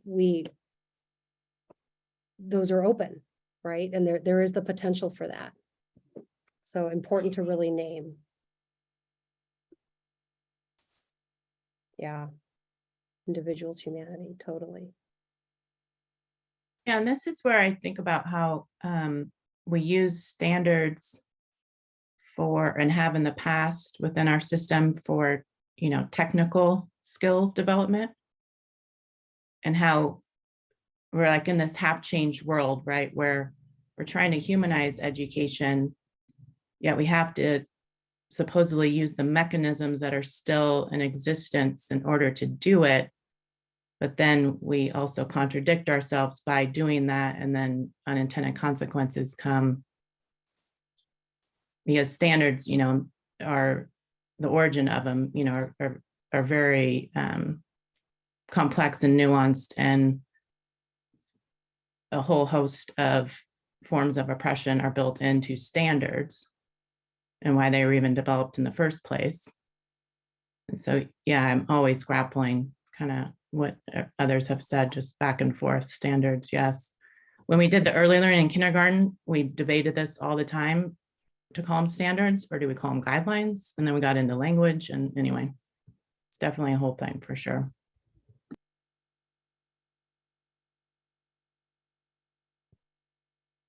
Yeah, I think I saw someone else's hand. Javier, did you have your hand up? I did, but okay, well, here, you know, I think somebody on one of the Jam boards mentioned something about TSPC allowing to include this as an SLG. So I'm curious about that. And the second thing is my experience. I continue to be in meetings in which we're trying to support students with whatever they're dealing with. And it's really difficult for teachers to identify lagging skills and gathering some sort of baseline as to how the student is doing in terms of whatever we're trying to measure, emotional regulation or.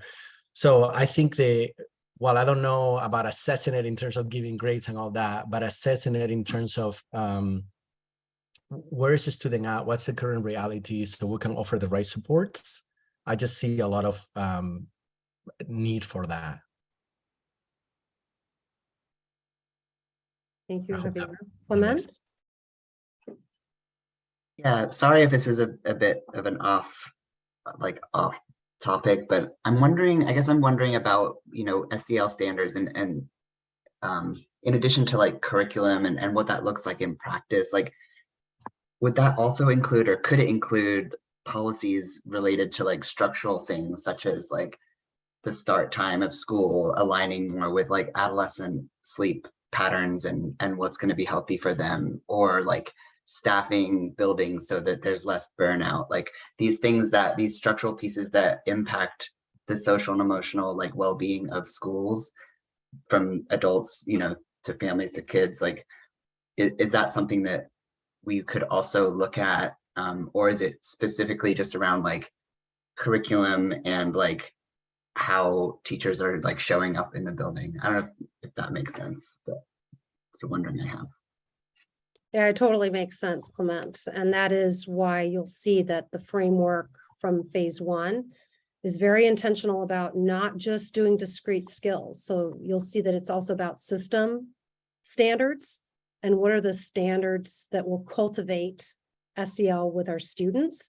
What would need to happen? What would be those conditions to support? And so a lot of it is what you're talking about, like reshaping what the time schedule looks like. The charge of this bill specifically is about student skills. So that's what we all are here for. And yet also naming that we have to look outside of that there's so much more that needs to be attended to make those shifts happen in the classroom. So it's really kind of both and you'll see that in the framework. That's awesome. Yeah. Christina? Yeah, I might kind of be getting us, but this conversation brings my brain around to also like having the perspective that there's multiple types of assessments, and just really quick, specifically like my district is currently implementing Panorama SEL surveys so that our assessment is not based on like an achievement, but a wellness of our systems based on voice of teachers and students. And I think a couple of people have alluded to that, of like just bringing the knowledge of what information districts already collect and or how we can maybe adjust how we assess the wellness of our district and how that meets how that helps us see the implementation of standards. I don't know if I'm making sense with that, but just looking at assessment in a different way of like a pre and a post, but gathering information on the wellness of the system or the wellness of the district, I guess. Thanks for that, Christina. Yeah. So what would be the look for is at a school level, at a classroom level, at a district level? Yeah, those are all things that I think we'll be able to talk through, especially if you're on the framework group, to really consider those kind of conditional aspects. Okay. So we are going to move along just in the interest of time. We do want to spend some moments into the report, especially the framework, because that's going to help us see how all of these pieces are kind of connecting in our conversation here today. And then I hope you'll see that reflected in the report, in those recommendations. All right, I'm going to start leading us in. So here's a quick glance overview of the sections that you can expect to see in the report. And there's a lot of great information in there. And we recommend that you review the whole report when you get a chance and really ground yourself in it. But for this last part of our meeting today, what we're going to do is focus in on the last bullet, which is the part that we're responding to in House Bill 2166. So if we go to the next slide. We're now going to start to dive into the report and provide you with a little bit of time that we have left to look at it, and then time to talk and provide some initial feedback. We've chunked this activity for you. We're not going to be able to do the full thing that we wanted to do, so we're going to roll over part of that into the next time, but we want to give you time to make meaning and engage with each other about the recommendations, and also provide some feedback. So the social-emotional learning framework includes everything that you see here, and we have it represented as a house. So what you can see is that the green on the bottom is the guiding principles. These were the foundational beliefs for the recommendations, and they run through all of the recommendations.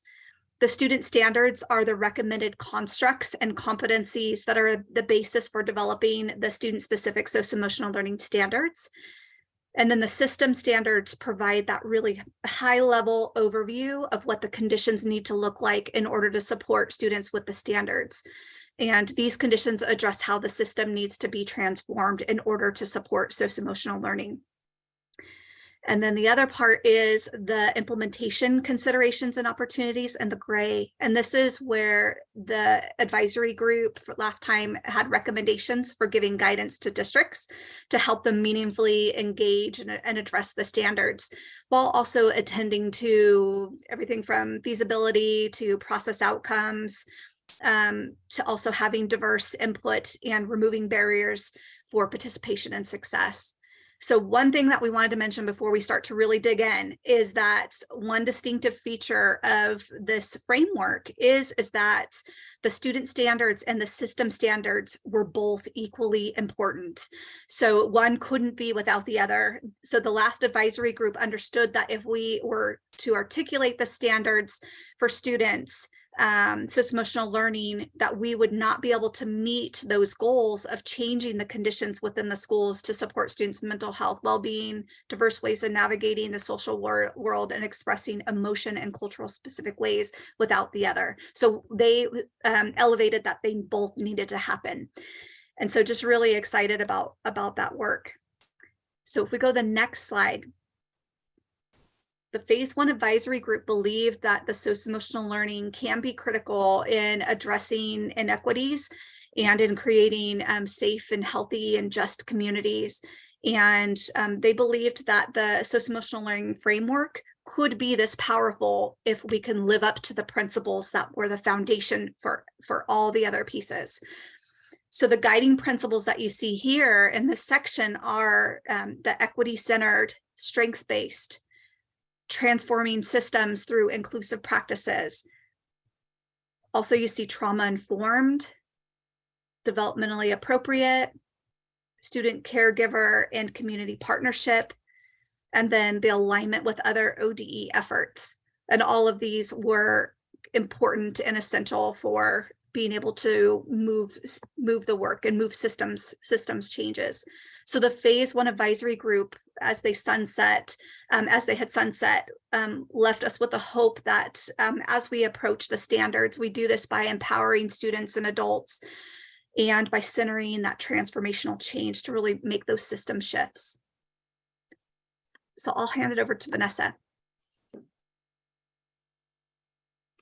So we'll be taking this step by step. So when we gather next time, we'll focus on the next two components of the framework. But for today, we wanted you to take at least a close look and actually read the report, read those recommendations. And what will happen is we'll spend 5 minutes just I put the report in the link in the chat. So open it up and find your way to pages 46 through 49. That's where you'll actually see what they wrote. And so that we're very familiar with the language and we're anchored in what is this framework? What are we aiming for here? And so we're going to give you 5 minutes just to read through that on your own. And then we will come back and then just put some initial ideas on a Jamboard and then close out our time today. So let's come back at 51.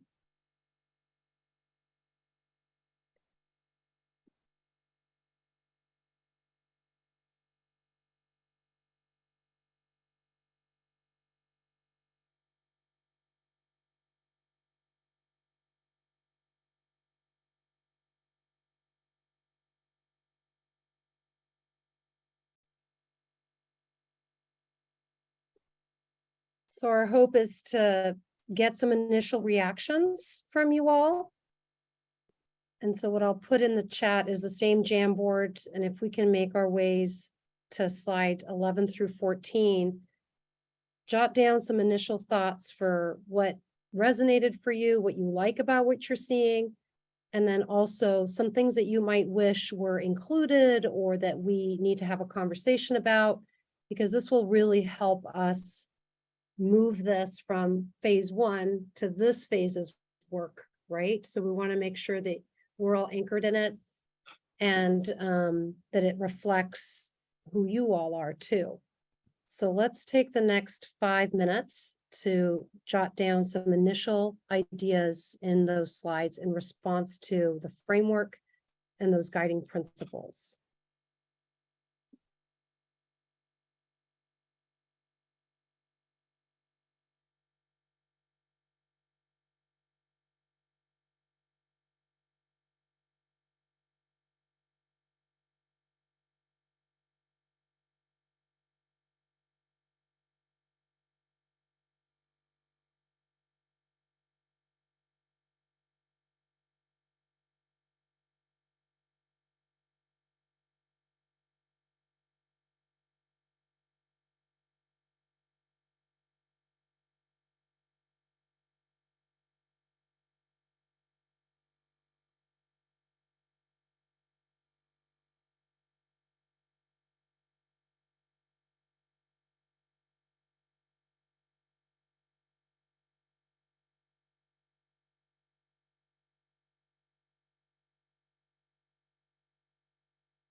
Okay, that was 5 minutes.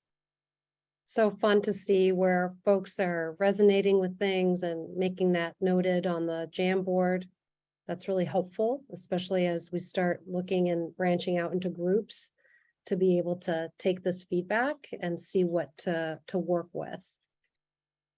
So I'm clearly that teacher that overplans and is just too much. I was always the one that was really worried about not having enough. So I always struggle with the opposite. So apologize for kind of leading us into the last moment here of our time, but deeply appreciate your engagement. And again, this is just our first attempt at looking at these pieces. We'll be returning to them over and over again. So I, encourage you to become really familiar with what's in this report, especially those last pages. And we'll spend some more time in our upcoming meeting looking at the other components. So the student standards, the system standards, how those interface with the advisory groups that we've been working with. So opportunity to talk through that together. So with that, we're going to close out with a really brief survey. And we'll always do a survey that's helpful for us. We really value feedback. It helps us get better. So I put it in the chat. There'll always be the same questions and then maybe some additional questions that we need in terms of organizing us. And so what we'll also be asking you in the survey is, what is your expertise? Because we're going to start moving you into teams. So we want to hear from you if you're more interested in being in the framework group, if you're interested in being in the first standard, which is self-awareness and identity. You can mark all of them, whatever feels right to you. And then also your own experience and expertise with grade levels, so that we want to have some diversity in each of the groups so that we can have that continuum, right? That developmental continuum in mind as these get developed. So really important to let us know. And if you don't, that's fine too. We'll just probably move you into a space anyway. All right. And then Beth, I think you're going to close us out.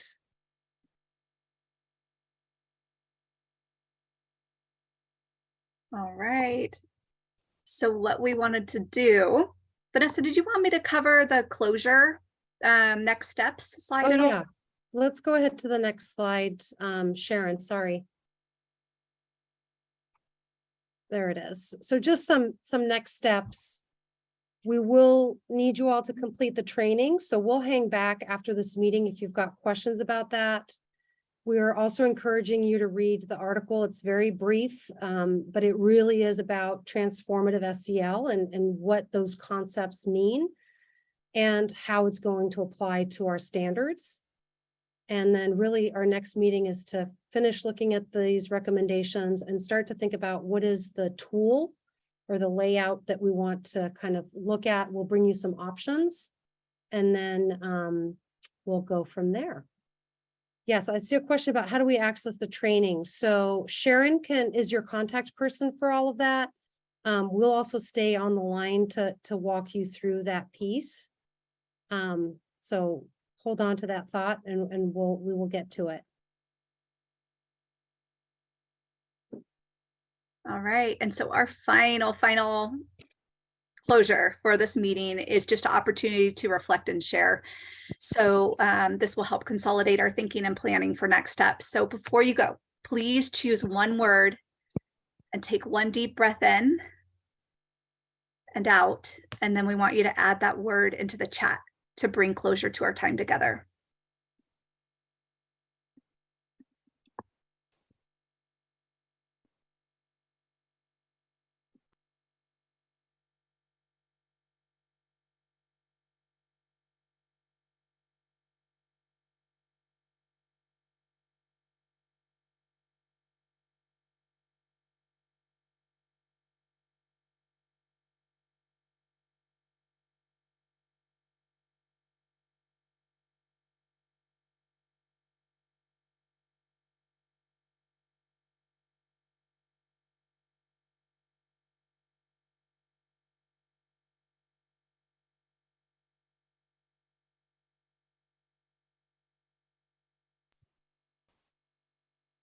Beautiful. I'm just watching them all come in.